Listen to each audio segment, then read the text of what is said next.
నమస్తే, welcome to reflection Bharat. నేను మీ అమోఘ్ దేశపతి.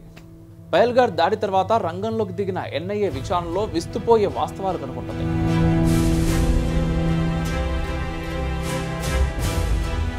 దాడిలో పాక్ సైన్యానికి ప్రత్యక్ష సంబంధం ఉందని తేల్చింది. ఐబీ చీఫ్ తపన్ ఢేకా, రాజ్ చీఫ్ రవి సిన్హాలు సైతం ఈ సమావేశానికి హాజరవుతారనే వార్తలు కూడా వస్తున్నాయి.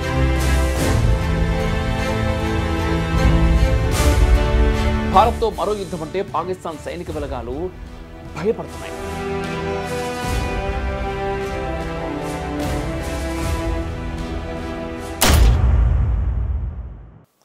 పహల్గాం మారణహోమం తర్వాత హస్తినలోని అధికార ప్రాంగణం యుద్ధ సన్నాహాలు మొదలుపెట్టింది. ప్రధాని కార్యాలయంతో పాటు విదేశాంగ, రక్షణ, హోంశాఖల మంత్రిత్వ కార్యాలయాలన్నీ తీరిక లేకుండా వరుస సమావేశాలు నిర్వహిస్తున్నాయి. త్రివిధ దళాలతో పాటు వివిధ శాఖల పరిధిలో పనిచేసే డజనుకు పైగా నిఘా విభాగాలు సమాచార సేకరణ, విశ్లేషణ, సమన్వయం, వినిమయంతో రికామీ లేని భేటీల్లో పాల్గొంటున్నాయి. ప్రతినిత్యం రక్షణ మంత్రి రాజ్నాథ్ సింగ్ ప్రధాని నివాసానికి వెళ్లి ఏకాంత చర్చలు చేస్తున్నారు. జాతీయ భద్రతా సలహాదారు అజిత్ దోవల్ రోజులో 18 గంటల పాటు ప్రధాని కార్యాలయంలోనే గడుపుతున్నట్టు వార్తలు వస్తున్నాయి. కేంద్ర హోంమంత్రి అమిత్ షా, విదేశాంగ మంత్రి ఎస్ జయశంకర్ ప్రధాని నివాసానికి అస్తమానం వెళ్లి వస్తూనే ఉన్నారు. నియంత్రణ రేఖ వెంబడి కాల్పుల మోతలు ఆగుతలేవు. పహల్గార్ దాడి తర్వాత రంగంలోకి దిగిన ఎన్ఐఏ విచారణలో విస్తుపోయే వాస్తవాలు కనుగొంటుంది. దాడిలో పాక్ సైన్యానికి ప్రత్యక్ష సంబంధం ఉందని తేల్చింది. పాకిస్తాన్ సైన్యంలో పనిచేసి తాత్కాలికంగా తప్పుకున్న ఓ మాజీ సైనికులు దాడిలో పాల్గొన్నట్టు ఎన్ఐఏ గుర్తించింది.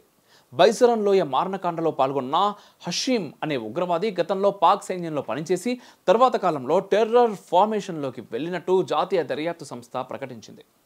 మరోవైపు భారత దర్యాప్తునకు సహకరించేందుకు ఇజ్రాయెల్ గూఢచారి సంస్థ మొస్సాద్ రంగంలోకి దిగింది.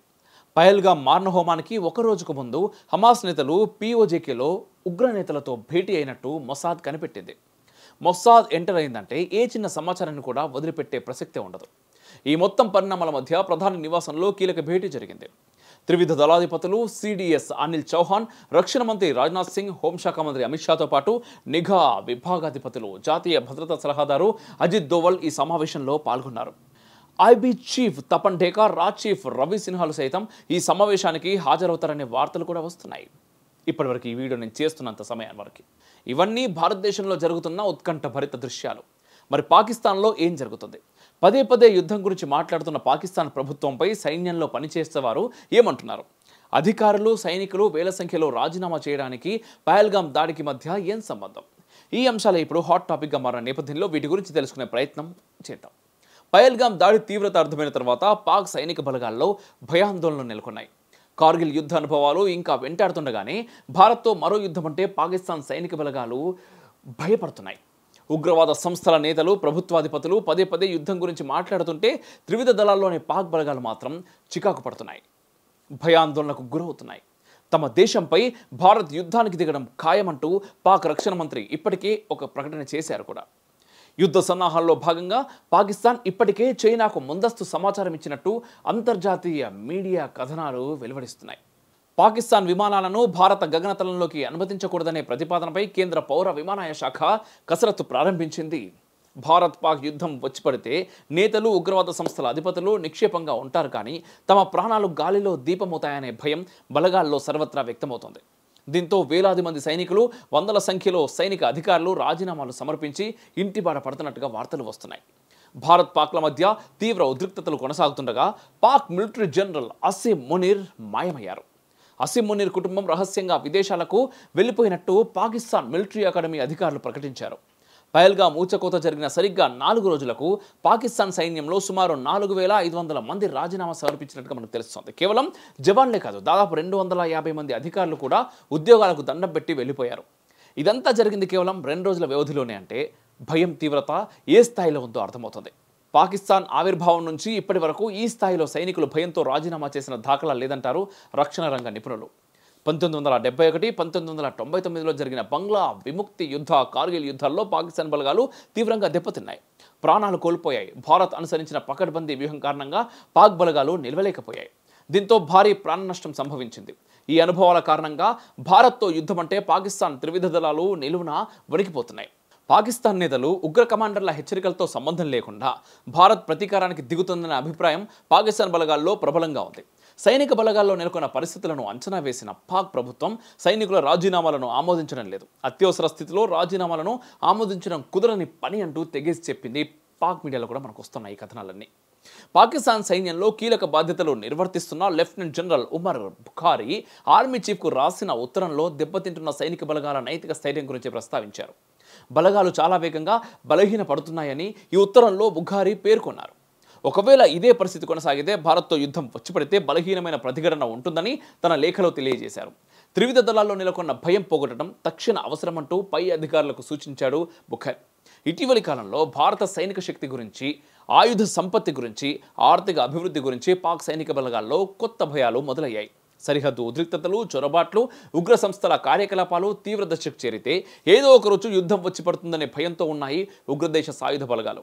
సింధు నది జలాల ఒప్పందం రద్దుతో యుద్ధం అనివార్య పరిణామంగా మారుతుందనే ఆందోళన కూడా పాకిస్తాన్ సైనిక బలగాల్లో కూడకట్టుకొని ఉంది.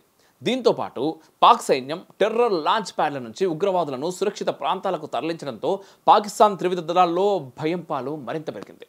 ఉగ్రవాదులను రక్షించిన కొద్దీ భారత్ ఆగ్రహానికి గురికాక తప్పదనే భావన కూడా పాక్ బలగాల్లో ప్రబలంగా ఉంది. పాకిస్తాన్ సైన్యంలో భయానికి ప్రధాన కారణం ఒకవేళ భారత్తో యుద్ధమే వచ్చి పడితే కనీసం 25 రోజులు కూడా రణరంగంలో బతికి బట్టలేమనేది త్రివిధ దళాల్లోని సేనల భావన. ఒకవేళ నిజంగానే యుద్ధం వస్తే ఆయుధ దిగుమతులపైనే పాకిస్తాన్ ఆధారపడాలి. కేవలం కొన్ని రోజులకు సరిపడా మందుగుండు, శతఘ్నులు మాత్రమే ఉన్నాయనేది రక్షణ రంగ నిపుణుల వాదన. యుద్ధం మొదలైన తర్వాత సైన్యంలోకి కీలక అధికారులే దేశం విడిచి పారిపోయినా ఆశ్చర్యం లేదనే ప్రచారం కూడా పాకిస్తాన్ మీడియాలో విస్తృతంగా వినిపిస్తుంది. యుద్ధ రంగంలోకి బలగాలను పురమాయించి అధికారులు దేశాలు దాటి వెళ్లిపోతారనే వాదన సైనిక బలగాల్లోనూ ఉంది. గతంలో అధికారుల తీరును విమర్శిస్తూ వీడియోలు చేసిన సైనికులను ఉద్యోగాల నుంచి తొలగించిన ఘటనలు కూడా ఉన్నాయి. పాకిస్తాన్లోని రాజకీయ పార్టీలు బయటకు యుద్ధం గురించి మాట్లాడుతున్నప్పటికీ దాని పరిణామాలపై భయం కూడా వారికి ఉంది. పహల్గావ్ ఘటన తర్వాత డాన్ పత్రికలో వస్తున్న వరుస కథనాలు చూస్తే పాకిస్తాన్ రాజకీయాల్లోని అనిశ్చితి అర్థమవుతుంది. భారత్తో జరిగిన అన్ని యుద్ధాల్లోనూ పాకిస్తాన్ దారుణమైన నష్టాలను చవిచూసింది. 1999లో జరిగిన కార్గిల్ యుద్ధం పాకిస్తాన్ సైనిక చరిత్రలో అత్యంత ఘోర పరాభవంగా చెప్తారు. గత యుద్ధాలు, ప్రస్తుత ఆర్థిక పరిస్థితి, పాక్ సైనిక బలాల్లోని నైతిక సంశయతే ఆ దేశ బలగాల పలాయనానికి కారణంగా చెప్పవచ్చు. మొత్తంగా యుద్ధం దిశగా భారత్ అడుగులు వేస్తున్నట్టుగానే కనిపిస్తుంది. అయితే ఆవేశంతో కాకుండా ఆలోచన, వ్యూహం, ఎత్తుగడలు, దీర్ఘకాలిక దృష్టితో ప్రత్యర్థి మస్తిష్కంపై దాడి చేయాలనే పకడ్బందీ ప్రణాళికతో మోదీ ప్రభుత్వం ముందుకెళ్తున్నట్టు కనిపిస్తూ ఉంది. చూద్దాం ఏం జరుగుతుందో. ఏది జరిగినా కూడా ఖచ్చితంగా ఇక్కడ గెలిచేది, నిలిచేది భారత్ మాత్రమే. దానికి ఈరోజు స్టిల్ మళ్ళీ మనం అందరం కూడా కులాలని, మతాలని కొట్టుగా సావకుండా దేశం గురించి ఆలోచిద్దాం. దేశం గురించి నిలబడుతున్న సైనికులు గెలవాలి అని ప్రగాఢంగా మనం నమ్మినటువంటి దేవుణ్ణి కొలుద్దాం. జై హింద్, మేరా భారత్ మహాన్. ఈ వీడియో మీకు నచ్చినట్టయితే ఖచ్చితంగా లైక్ చేయండి, షేర్ చేయండి, కామెంట్ చేయండి. కామెంట్లు ఎక్కువ చేస్తే, లైక్లు ఎక్కువ చేస్తేనే యూట్యూబ్ మనం ఎంత ఇన్ఫర్మేషన్ పెట్టినా కూడా అది సజెషన్స్లోకి పోవాలంటే ఇది ఆల్గారిథం ఉంటుంది అనమాట. ఎందుకంటే ఇంతకుముందు ఇంతగానో అడగకపోతుంటే ఇప్పుడు ఎందుకు అడుగుతున్నాం అంటే మన రిఫ్లెక్షన్ డిమానిటైజ్ అయిన కారణం చేత. మన రిఫ్లెక్షన్ ప్రోలో అంటే రిఫ్లెక్షన్ డిమానిటైజ్ అంటే యూట్యూబ్ నుంచి డబ్బులు రావు, దాదాపు సంవత్సరం అవుతున్నది మనకు. అందుకని వేరియస్ ఛానల్స్, న్యూస్ అని, ప్రో అని, సనాతన స్కూల్ అని, శ్రీస్తుతి అని, ఇవన్నీ ఛానల్స్ మనం క్రియేట్ చేసి దీనిలో కంటెంట్ పెడతా ఉన్నాం. బట్ సజెషన్స్లోకి పోవాలంటే మీరు దీన్ని బాగా షేర్ చేయాలి. మన కంటెంట్ నిజంగానే పనికొస్తుంది అనుకుంటే లైక్ చేయండి, కామెంట్ చేయండి, షేర్ చేయండి. ఛానల్ని సబ్స్క్రైబ్ చేసుకోరబ్బా.